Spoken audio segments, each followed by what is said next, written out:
You know that moment when you're sitting in your car, staring at your phone, watching it blow up with missed calls, and you just know your whole life is about to change? That was me 3 months ago, trying to figure out how to explain to my husband why I wasn't actually at work doing inventory like I'd told him. Looking back now, I still don't think I really did anything wrong. I mean, okay, maybe I shouldn't have lied about where I was, but honestly, Isaac drove me to it.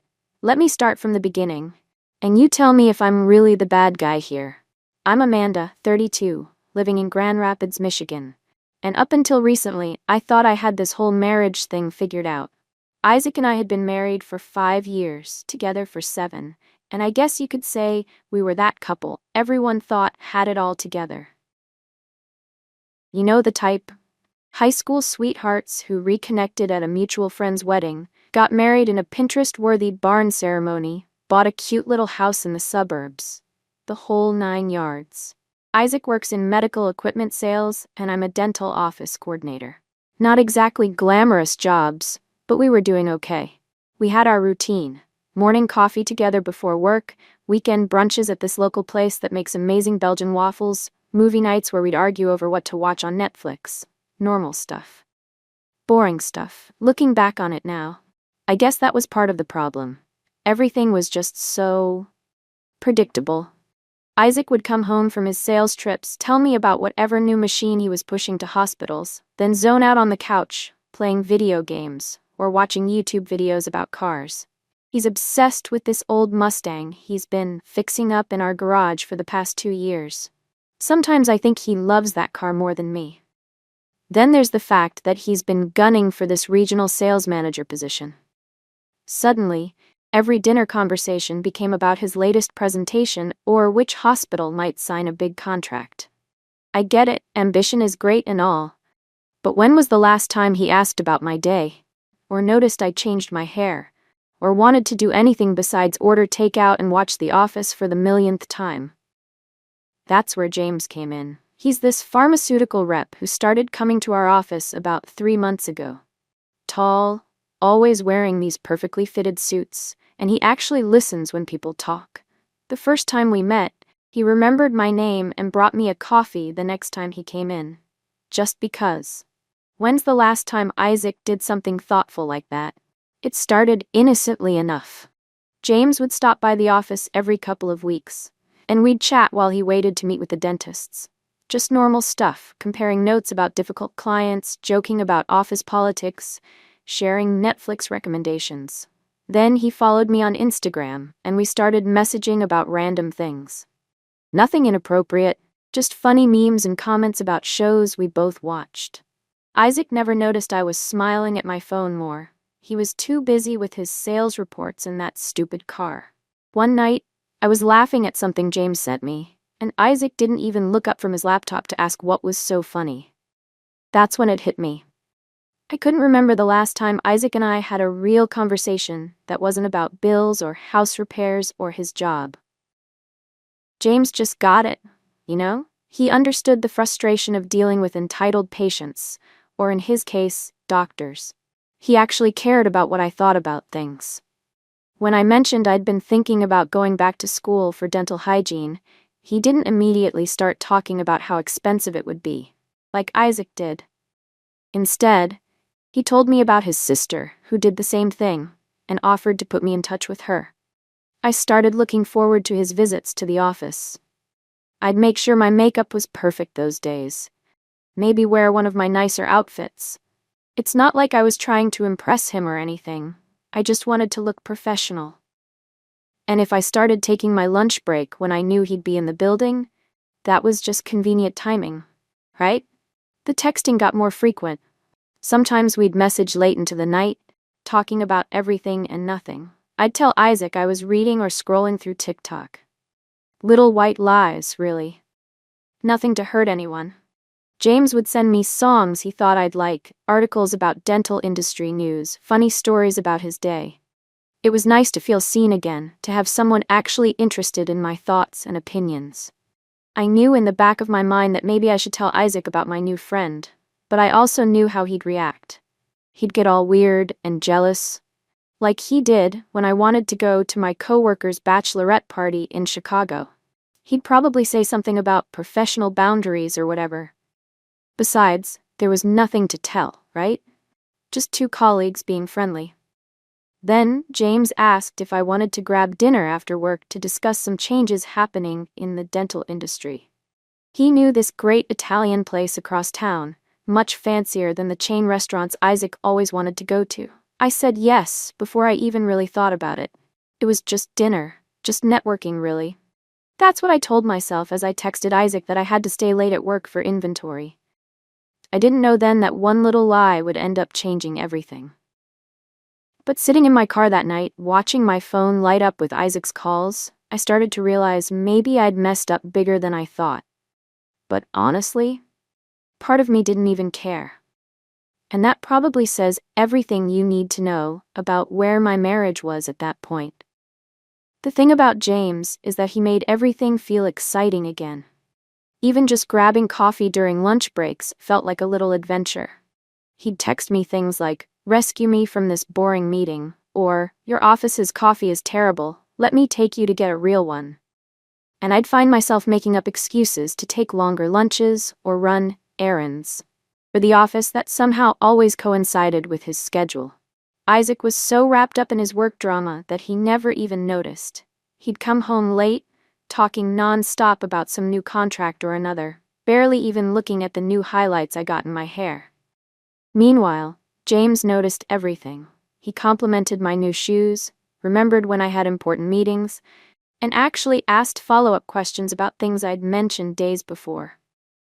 I started spending more time getting ready in the mornings, picking out my outfits more carefully. I even bought this gorgeous red dress from Nordstrom that I definitely couldn't afford.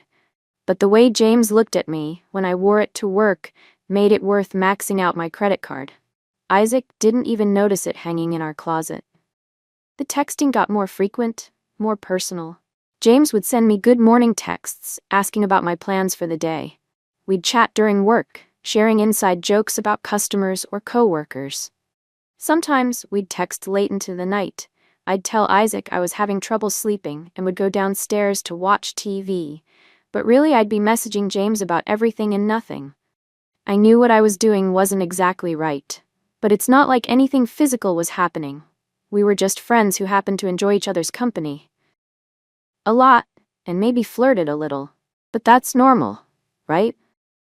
Everyone needs a little excitement in their life. When James suggested dinner that night, it felt like the most natural thing in the world. He knew this amazing Italian place downtown, not one of those chain restaurants Isaac always wanted to go to, but a real, sophisticated place with cloth napkins and a wine list longer than our takeout menu at home. Just a work dinner, I told myself as I picked out what to wear. Networking, I thought as I put on my favorite perfume. Building professional relationships, I justified as I texted Isaac about the fake inventory night. Looking back, I can see all the little steps that led to that moment.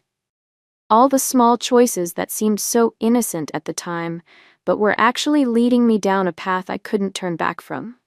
But sitting in my car outside that restaurant, watching James walk toward me with that smile that made me feel like the most interesting woman in the world, I couldn't bring myself to care about consequences.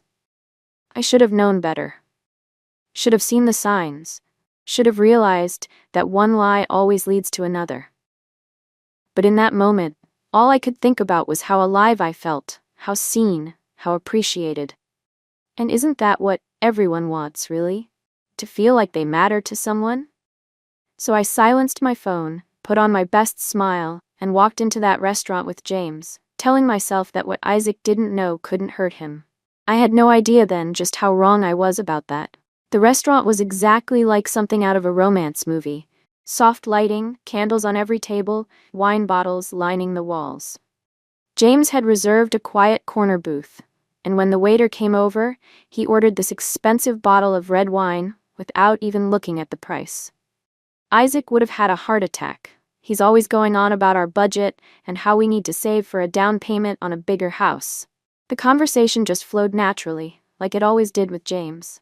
We talked about everything: our college days, our dream vacations, our career goals. He actually listened when I talked about wanting to go back to school, didn't immediately jump to, but how would we afford that? Like Isaac always does. James told me about his time living in Seattle, and I found myself imagining what it would be like to live somewhere exciting like that, instead of being stuck in Grand Rapids forever. 2 hours flew by like nothing.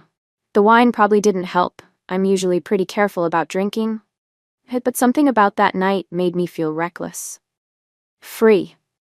Like I could finally be myself without worrying about someone judging my choices or telling me to be more responsible. I was in the middle of telling James this story about my wild spring break in Miami, something I'd never tell Isaac.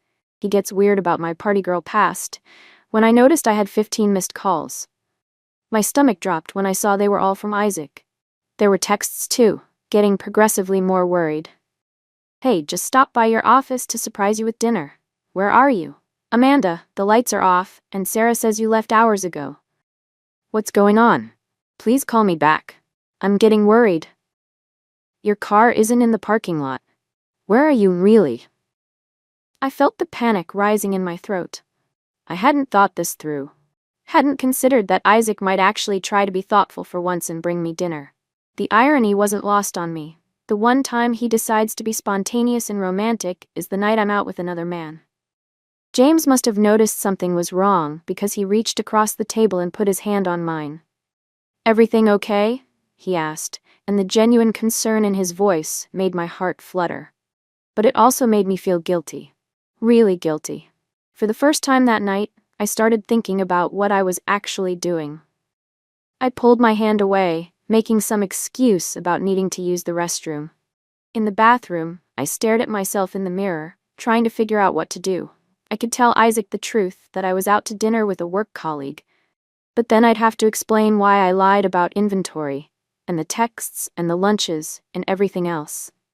My phone buzzed again. Isaac, I'm calling hospitals. Please just let me know you're okay. That's when it hit me how bad this looked. I wasn't just out to dinner with a friend. I was out to dinner with an attractive man, wearing my best dress, drinking expensive wine, while my husband was worried sick, thinking something terrible had happened to me. I splashed some water on my face and went back to the table. James had already paid the bill. Another thing Isaac would hate. He's weird about other men paying for anything for me. I made up some emergency about a pipe bursting at home, grabbed my purse, and practically ran to my car. The drive home was a blur. I tried to come up with explanations, excuses, anything that would make this look less terrible than it was. But every scenario I played out in my head just made me sound like exactly what I was. A liar. I pulled into our driveway at 10:45 p.m., 3 hours later than I normally get home. Isaac's car was there and all the lights were on. My hands were shaking so bad I could barely get my key in the door. The moment I walked in, I knew everything was about to change. Isaac was sitting at our kitchen table, still in his work clothes, looking like he'd aged 10 years in one night. The look on his face, I'll never forget it. It wasn't anger, exactly. It was worse. It was disappointment, hurt, betrayal. Where were you? He asked quietly, too quietly. I launched into my prepared excuse about inventory running late, but he cut me off. Don't. I called Sarah. She said you left at 5:30, with the pharmaceutical rep. My mouth went dry. I hadn't counted on him calling my coworkers. Hadn't thought about Sarah seeing me leave with James. Hadn't considered that my perfectly crafted lie would unravel so easily. It was just dinner, I said weakly. A work thing. Networking. Isaac laughed, but it wasn't his usual warm laugh.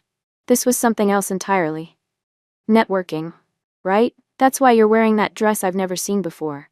That's why you're coming home smelling like wine at almost 11 p.m. That's why you've been glued to your phone for weeks, smiling at texts you think I don't notice. I felt my face getting hot. Anger bubbled up, not at him, really, but at the situation, at being caught, at having to explain myself like a teenager breaking curfew. You're making this into something it's not, I snapped. Maybe if you paid attention to me once in a while instead of that stupid car or your precious job, I wouldn't need to find someone who actually wants to have a conversation with me. The moment the words left my mouth, I knew I'd made a massive mistake. Isaac's face went completely blank.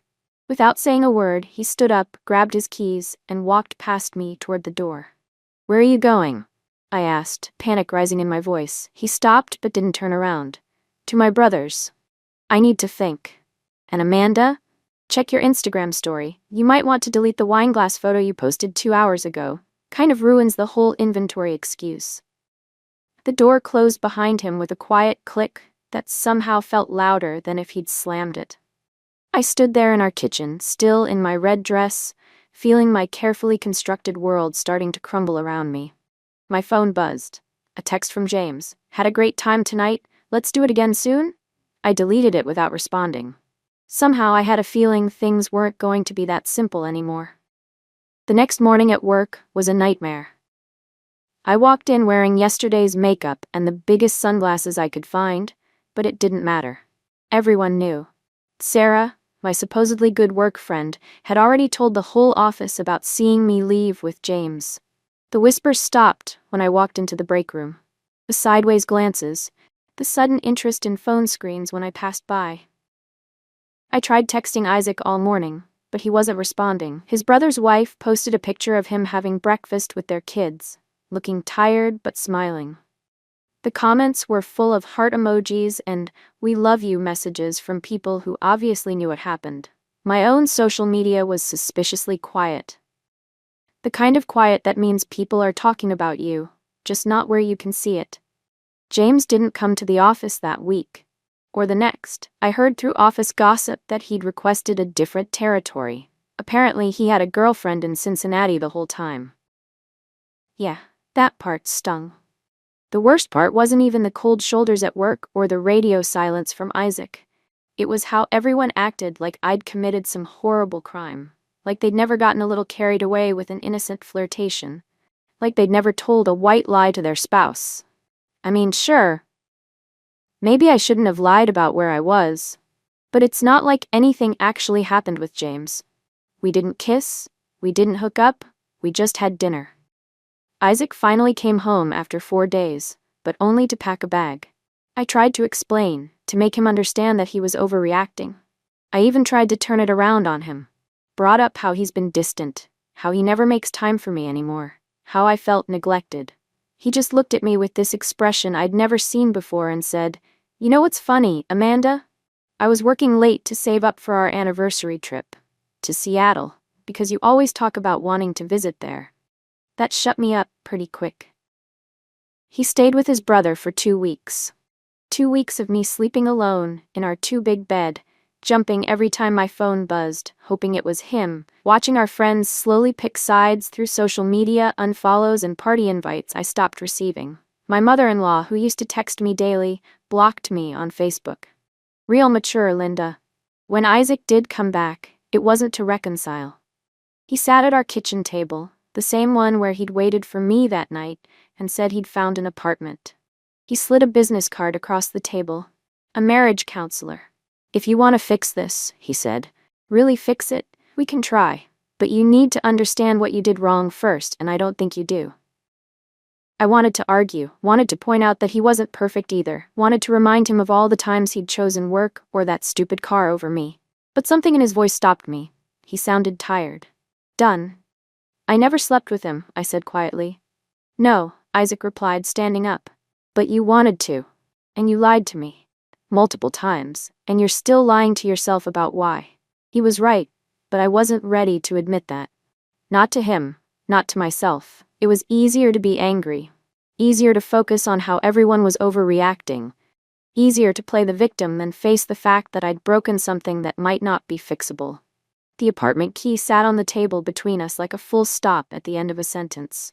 A tiny metal period marking the end of one chapter and the beginning of another. One I never thought I'd be starting. "I'll give you some time to think," he said, heading for the door. "Call the counselor if you want, ball's in your court." The door closed behind him, and I was alone again. My phone buzzed, a notification that I'd been removed from his family's group chat. Real classy, Linda. That was 2 months ago. You'd think things would have settled down by now, but somehow they've gotten worse. I didn't call the counselor. I mean, what was there to talk about?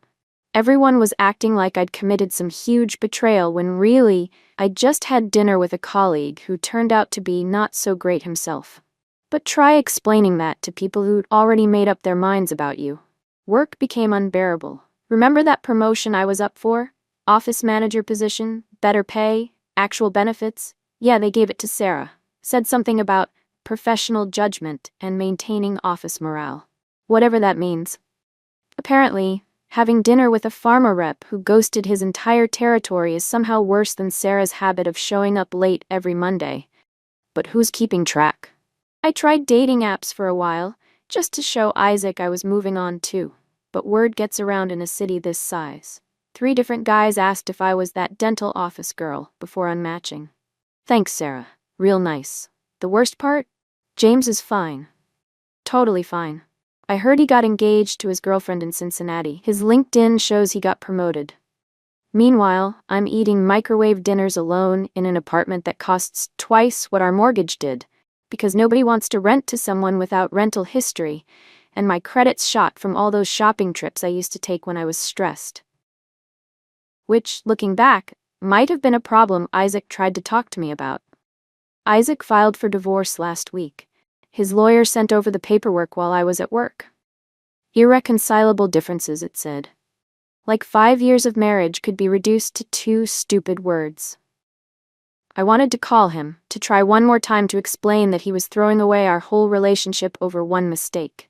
But then I opened Instagram and saw he'd posted a picture of himself at some car show looking happier than he had in months. Some girl had commented with a heart emoji. He'd liked it. My mom keeps telling me this is a growth opportunity. Easy for her to say, she's on her 3rd marriage.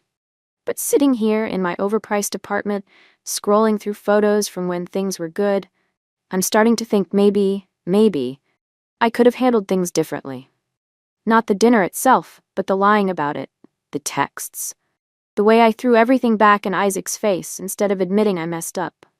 The thing that really gets me, last week I found a receipt in one of his old jackets when I was packing up the last of our stuff. Turns out he really was saving up for a trip. 2 weeks in Seattle, staying at that fancy hotel I'd mentioned loving when I saw it on a travel show. Tickets to that music festival I'd been dying to go to. Reservations at restaurants I'd bookmarked on Instagram. All non-refundable. All planned for the week after that stupid dinner. I tried to use that when his lawyer called. See, I wanted to say he wasn't perfect either. He was keeping secrets too. But then I realized how pathetic that would sound. Him planning a surprise vacation versus me. Well, you know. So here I am, sitting on a second-hand couch in an apartment I can barely afford, eating takeout alone on a Friday night. My Instagram followers have dropped by half. My work friends don't invite me to lunch anymore. Even my favorite coffee shop feels off limits now. It's too close to Isaac's new place and I can't handle another awkward run-in. The irony? James wasn't even all that great. Looking back, he was just there, convenient, an escape from problems I didn't want to deal with. But try telling that to Isaac or Sarah or Linda and her stupid family group chat that I'm definitely not bitter about being kicked out of. I get it, okay? I messed up. But did one dinner really deserve all this? One lie that got out of hand? Everyone acts like I'm some kind of villain when really, I'm just human. We all make mistakes. Mine just happened to blow up my entire life. Isaac still hasn't blocked me on social media. Sometimes I think that's worse than if he had. At least then I wouldn't have to see him moving on, being happy, while I'm stuck here wondering how everything fell apart so fast. But, you want to know the really messed up part? Even now, even after everything, I'm still not sure I did anything that wrong. Maybe that's why I'm telling you all this. Maybe I'm hoping someone will finally understand my side of things. Because there has to be someone out there who gets it. Right? Someone who understands that sometimes good people make bad choices, and maybe those choices shouldn't define them forever. Right?